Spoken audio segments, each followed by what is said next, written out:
Hello tankers and tankettes, time for another viewer spotlight, and this is a game that's been sent in to me by, now I'm gonna hopefully get this right, luizferrarezi.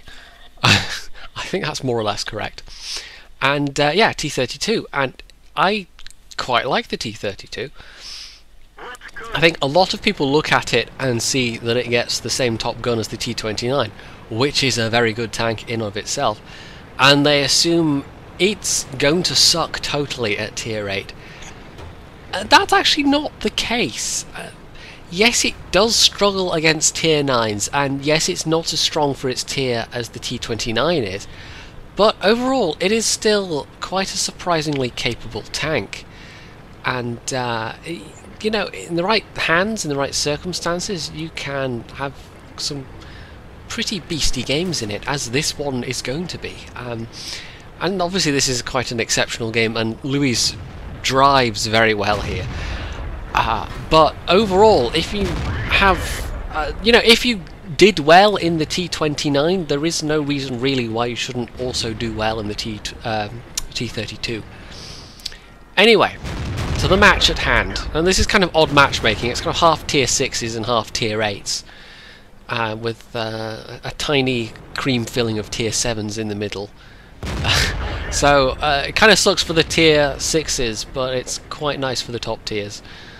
And yeah, of which obviously Lewis is one. So he's pretty much alone at this corner. He's got a Jumbo Sherman behind him. There's a Panzer 5, a Panther M10 that's just wildly driven past there, careened even, one might even say. So Luis is basically just trading damage at this corner and trying not to bump into anything. And he's actually doing okay here. The IS-3 is a tough opponent, but this guy he's facing here keeps giving him the angled part of his armour, and it's only 110, and if you take away the angle that gives it its strength, that's more than enough for a T32 to penetrate. Unfortunately, he has some unlucky bounces as well, but that wasn't one of them. So he's done all right already. Actually, we're only not even 3 minutes in yet, and he's taken most of the health for this IS-3. Taken a couple of shots himself, but you know, 1700 damage at this stage of the game is not bad.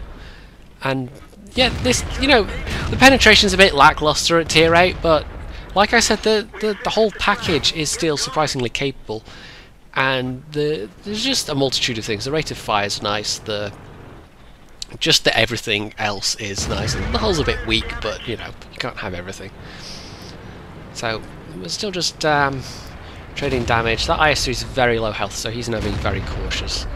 There's a couple of tier 6s there, and oh, okay. He's just noticed that this other T32 has managed to get the drop on the tanks that were clustered around that one corner, and that's kind of a bad strategy pursued by, you know, everyone. Okay, most of them were kind of lower tiers, but everyone kind of crammed even into that one corner. That's not a good place to be. Lewis was basically trying to prevent the enemy team from flanking, and there was no one watching that road the T32 popped up, so it happened anyway. But anyway, he's back to lucky bounce there. He's back to this middle road because he's, you know, if they'll have undoubtedly seen his move, so they might push up. There's another tier 6, and there's a Comet in the middle there, kind of between a rock and a hard place, and he's kind of full health at the moment, but he's not in the best position for a medium tank to be. There's good skyscraping going on here as well, because that went into the tracks, and the T32 is not as strong in that position as, say, some of the Soviet heavies, but it's still not bad. So this IS-3 is being very cautious. VK3601 is not, and he just got spanked for it. At this point, I think that if the Su-122-44 that's just around the corner, if he had basically ignored the Comet and pushed round at Luis, the other two, that would have been a suddenly a very, very difficult situation for Luiz, because he would have you know, a very dangerous tank destroy in his face, plus the IS-3 shooting at him. Anyway, IS-3 is now dead. Su-122 just sat and traded shots with the Comet, which he has destroyed, but he's now... there we go, he's down, alone and vulnerable and dead. There's a lone VK there. Unfortunately, the people who were at the corner on E1 are pretty much all dead. So Luiz is going to sweep round. He's going to get around the flank and hopefully shoot them in the back. But T28 prot. Okay, that needs dealing with because that's full health. And he's got a perfect shot at this guy's rear armour. And the rear and sides of the T28 Pro are incredibly weak, so this is too good of an opportunity to pass up.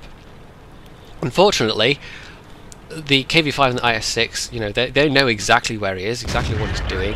Oh, nice, he's on fire. So, yes, that missed. So that's the IS-6 has come back. KV-5 is presumably right next to him.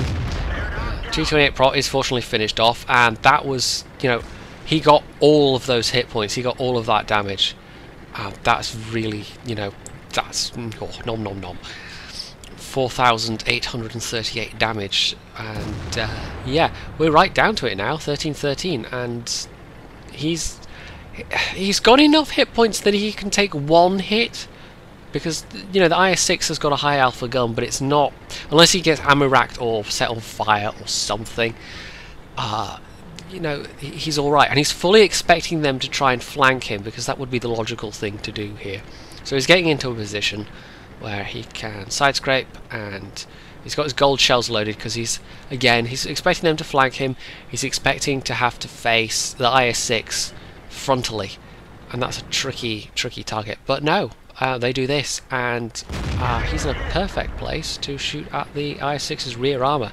His job just got a hell of a lot easier. So this guy is dead. There we go. Bam. He's still got the premium shells loaded, but it's, you know, it doesn't really matter at this point. Rear armour of a KV-5, even the regular shells would have gone through, but the accuracy is not all it could be on this tank, so the extra penetration against KV-5 is useful.